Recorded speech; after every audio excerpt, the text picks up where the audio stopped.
doutor em Educação pela Faculdade de Educação da Universidade de São Paulo, mestre em Educação Brasileira pela Pontifícia Universidade Católica do Rio de Janeiro, estuda e atua profissionalmente com desenhos e implementação de políticas educacionais comparadas, que é maravilhoso, em particular nos aspectos curriculares e de gestão. 16 anos de experiência na direção de entidades sem fins lucrativos, com projetos no setor de educação para diferentes públicos-alvo.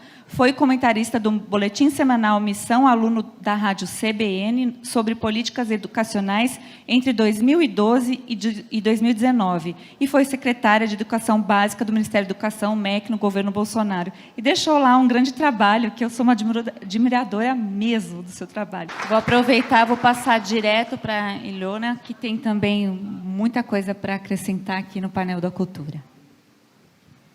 Olha, falou e disse, estou acompanhando a luta de vocês aqui pelo Twitter. Bom, primeiro eu queria agradecer o Rodine pelo convite, ter se lembrado de mim, né, para me trazer aqui, nem sei onde é que ele está, mas agradecer ao Camilo pela organização, está fantástico o evento, e eu preciso chamar a atenção aqui para complementar o palestrante que me precedeu, que é o seguinte: a importância da qualidade desse evento aqui é que nós estamos falando de política pública no específico. Qual é o problema e qual é a solução que o grupo, que se auto-intitula conservador, mas que eu chamo de pessoas de bem, propõe para o país. Tá? Eu tenho pouco tempo aqui, eu vou falar bem rapidamente sobre qual é a emergência educacional do Brasil. Tá? Então, isso é importante. Então, são duas mensagens que estão sendo dadas aqui em todos os painéis. Um problema de política, a especificação de um problema de política pública e qual é a solução que é proposta pelas pessoas de bem, e a necessidade de haver uma coesão entre essas pessoas. Não é cada um falar, eu tenho aqui uma ideia, o outro tem uma ideia, aí fica brigando entre si e ninguém se entende, e o exército da oposição está lá todo acampado, na sombra, com seus cavalinhos tudo escovadinho, os uniformes tudo bonitinho, as armas em punho, e a gente aqui batendo cabeça. Né?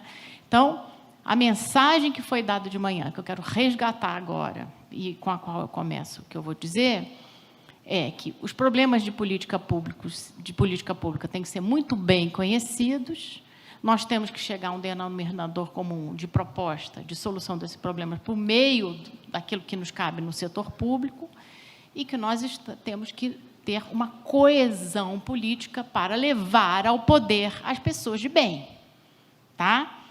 Então, vamos lá. Então, vou contar duas coisinhas aqui rapidamente. Então, acho que o Ricardo Salles não está aqui, mas eu queria dizer para ele que não era só no Ministério eu fiquei 111 dias como secretária de Educação Básica no MEC, tá?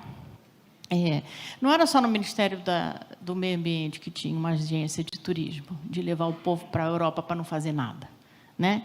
Ou de ficar fazendo evento exatamente para bater palma para um certo tipo de ideologia que não resolve os nossos problemas educacionais. No MEC também tinha, né? Porque o MEC é imenso, tem um orçamento imenso, mas esse orçamento é totalmente carimbado. O pouquíssimo orçamento discricionário que tinha na Secretaria de Educação Básica, que é uma secretaria muito grande dentro do MEC, virava evento. Era uma agência de viagem, gente. O orçamento de passagem do MEC era uma coisa absurda. Tá? E aí, uma das coisas, poucas coisas que eu consegui fazer, para ser específica, né, existe um sistema de distribuição de dinheiro federal para os entes subnacionais, existe um monte, todos os ministérios têm. E existe dentro do Ministério da Educação, que passa dinheiro direto para as escolas ou direto para os municípios. Né? Você pode passar dinheiro direto para o diretor da escola ou para o prefeito, o governador. O sistema para governador e para prefeito se chama PAR. Né? E eu tinha acabado de chegar no MEC na hora que estava havendo uma modificação na resolução número 4 do FNDE, que tratava de como esse dinheiro podia ser distribuído, né? E aí que tem a questão de que quando você leva uma pessoa que entende do assunto e que vai lá no alçapão e fala, abre esse alçapão aí, que nem você fez na biblioteca. Aí eu falei assim, corta tudo que foi evento. Na hora que você repassa o dinheiro, você diz como que o dinheiro pode ser gasto. Pode comprar livro, pode fazer treinamento de professor, mas não pode evento. Tá? Então, eu mandei tirar da lista de tudo que envolvia a Secretaria de Educação Básica, tinha lá eventos, né? Eu cortei, porque essa questão do evento é o seguinte, você recebe 1 milhão numa prefeitura, aí o prefeito tem uma cunhada que tem uma empresa de evento, a corrupção está dada, porque é impossível você fazer, seguir o dinheiro quando você usa para evento, né? Comprar livro é mais fácil, comprar brinquedo para criança, material escolar, material esportivo para a escola é mais fácil, né? Evento é um ralo de dinheiro. Né? Além de não servir para nada do ponto de vista educacional.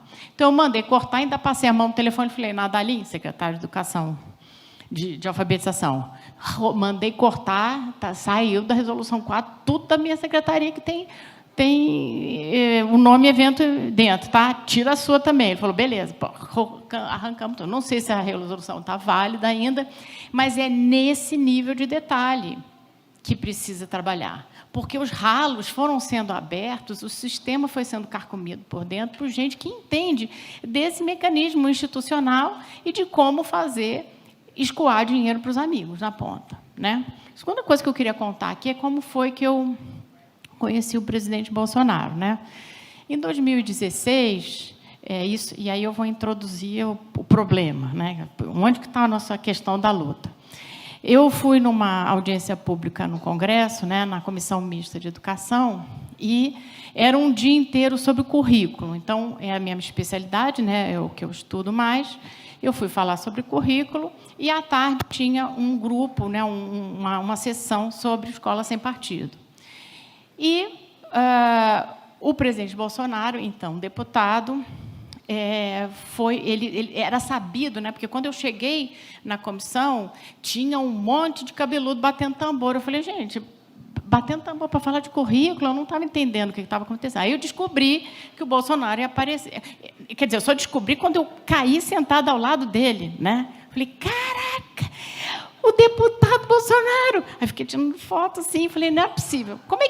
Quem era essa pessoa? Quem estava sentado ali, um deputado, que já era famoso nessa época, com uma pilha de livro didático, e passou todo o tempo que ele estava esperando para falar, com uma canetinha, porque ele é super sistemático, uns post-itzinho colorido, lendo o livro didático e marcando as páginas. Eu falei, cara, gamei.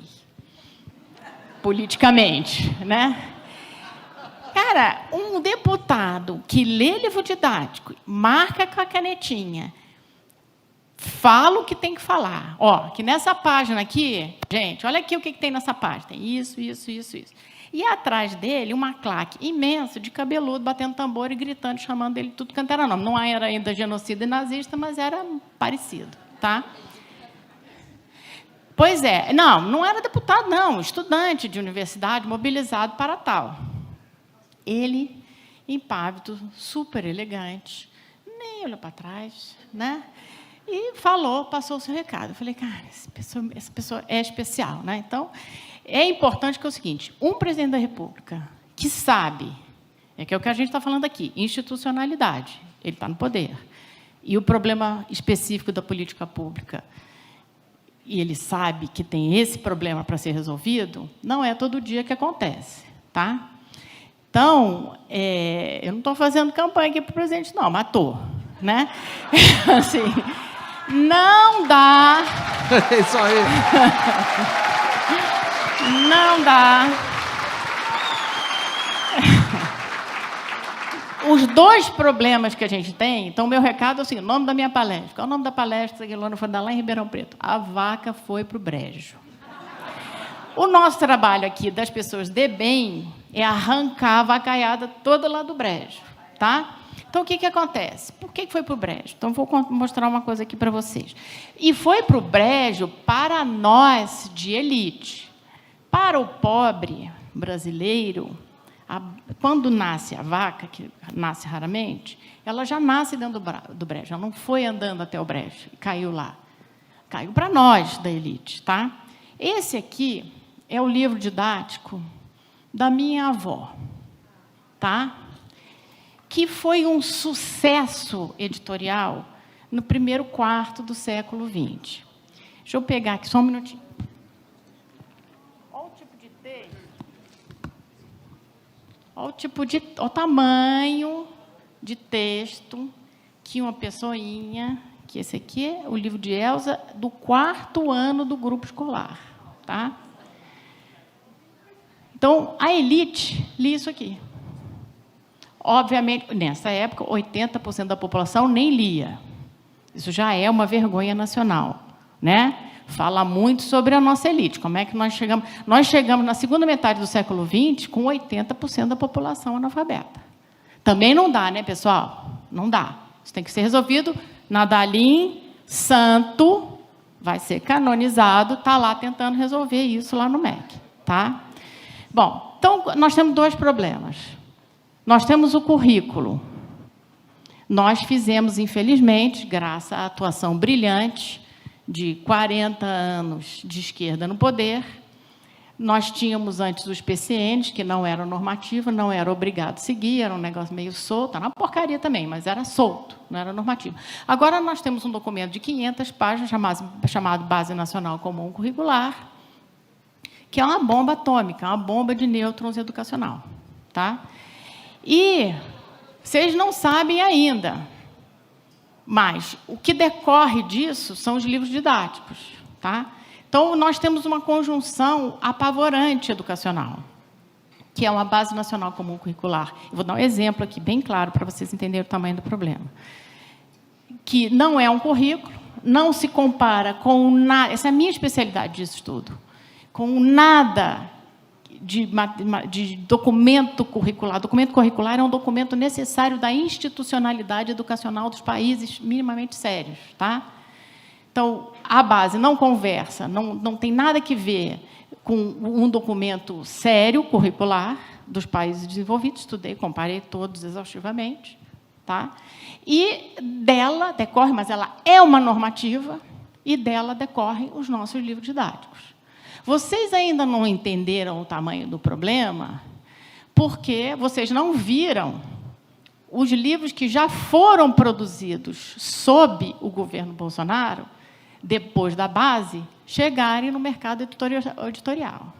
Porque, na hora que bater lá, eu estou lá no grupo das mães, que chama de Associação de Olho no Material Escolar, que está tentando resolver o problema em relação ao que se diz no livro didático sobre o agro. Tá? Mas o problema não está só no agro.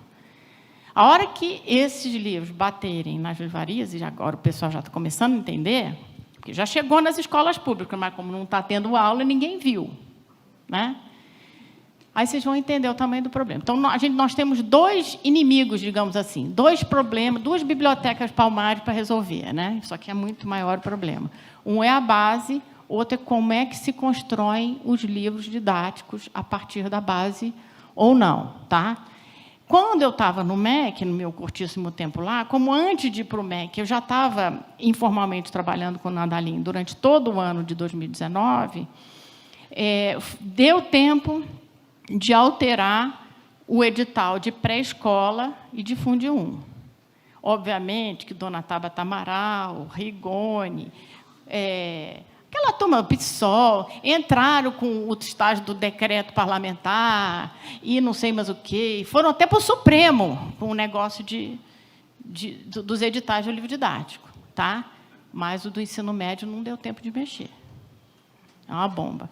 Então, eu vou dar 2 exemplos aqui. Então, o que você tem que ensinar? Né? Português e matemática, gente. O resto vem. Se você não sabe ler, se você não consegue entender o que você lê, não há história, não adianta. Você pode ter o livro que quiser na biblioteca, você não vai entender o processo histórico, você não vai conseguir ler o texto. Né?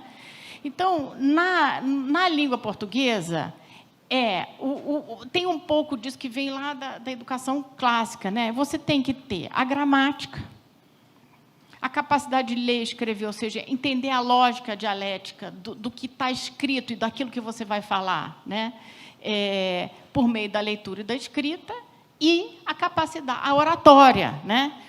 Você conseguir se comunicar oralmente, usando a gramática e a capacidade, a sintaxe, etc., para se fazer entender. Né? Isso para português.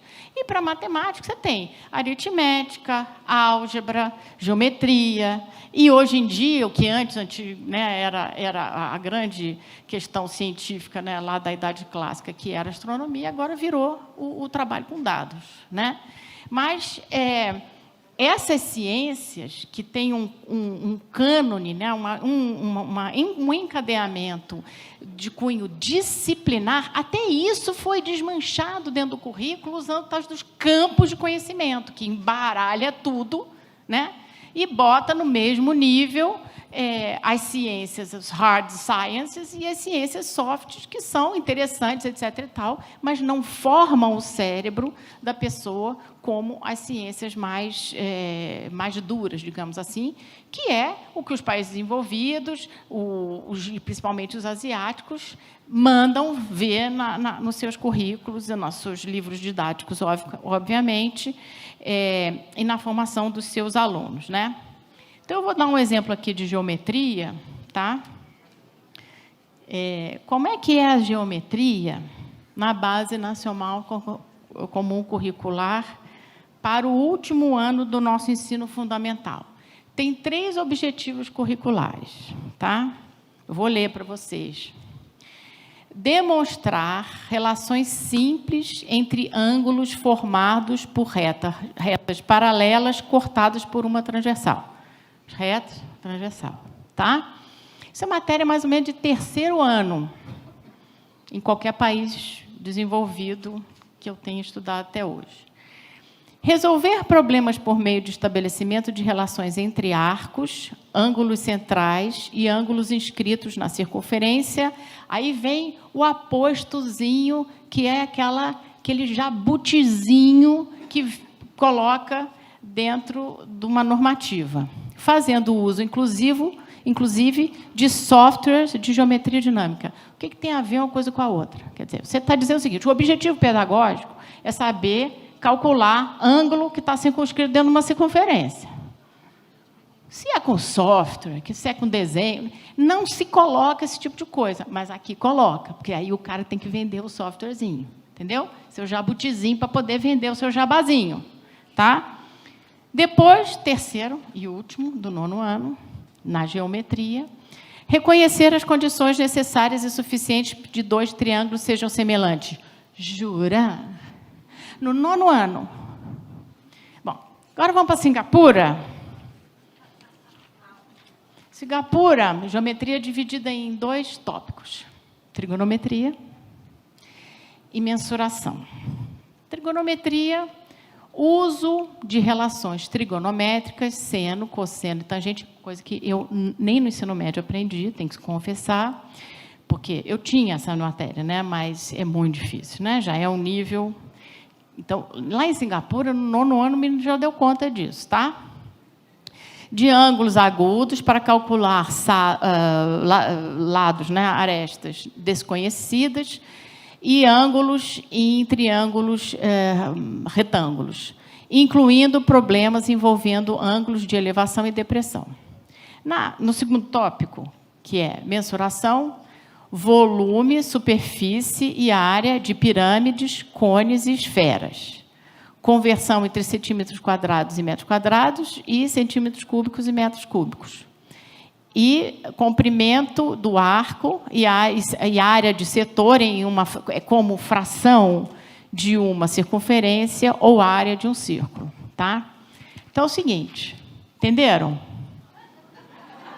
Problema? Enquanto o filho do motorista do caminhão de lixo na Europa e na Ásia vão aprender trigonometria no 9º ano, porque o nono ano, em geral, né, o fim do fundamental, é quando, na maioria dos países, você tem o mesmo currículo propedêutico para todo mundo. Quando chega no médico, é que você pode ir para o técnico, né? Aí você começa a ter variação do currículo, tá? Da carreira, digamos assim, educacional. Então, o menino de nono ano já vai fazer o pior curso que ele for fazer técnico, mais simples, ele já vai com a bagagem da trigonometria. Aqui o menininho está calculando o ângulo, que é 180 graus, somado, né? É aquela coisa básica de terceiro ano, tá? Então, é isso.